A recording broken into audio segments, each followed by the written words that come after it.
Привет, друзья! Сейчас займемся процессом смазки, таким техническим моментом, немаловажным в дороге.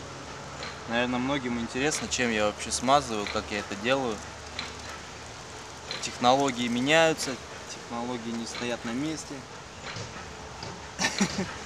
Технологии процесса смазки.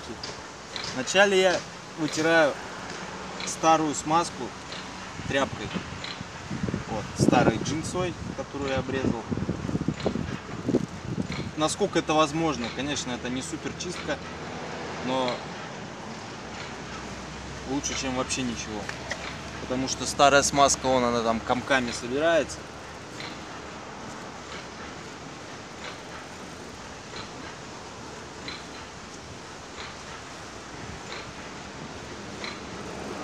Всю ее пройтись нормально.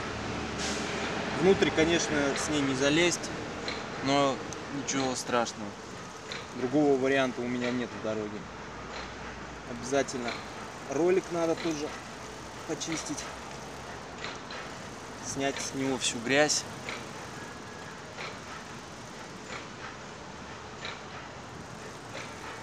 Оп.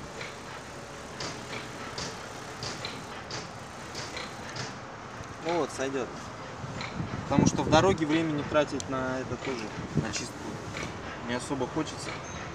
Смазываю я обычным трансмиссионным маслом.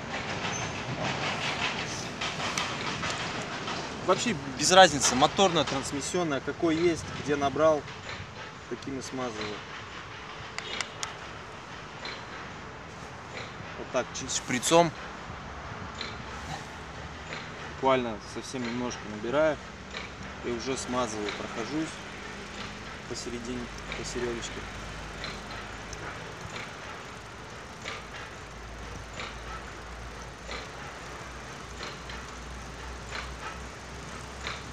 Вот, пускай сейчас проработается чуть-чуть.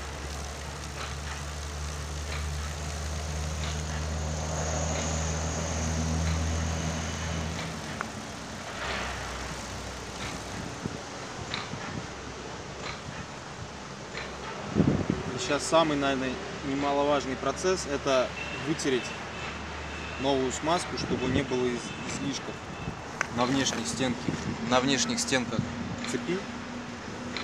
Это для того, чтобы пыль, грязь не налипала. Самое главное, чтобы были смазаны вот эти звенья внутри. А внешне они не нужно, чтобы наружные стенки были смазаны. На них только налипает грязь, пыль, поэтому надо постараться так насухо вытереть ее, чтобы стенки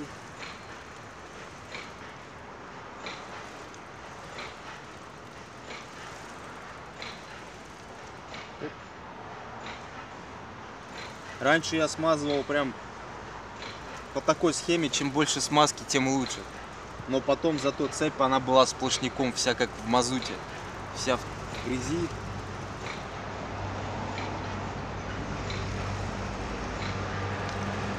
А сейчас вот даже внешний вид цепи уже такой более-менее нормальный, не такой грязный.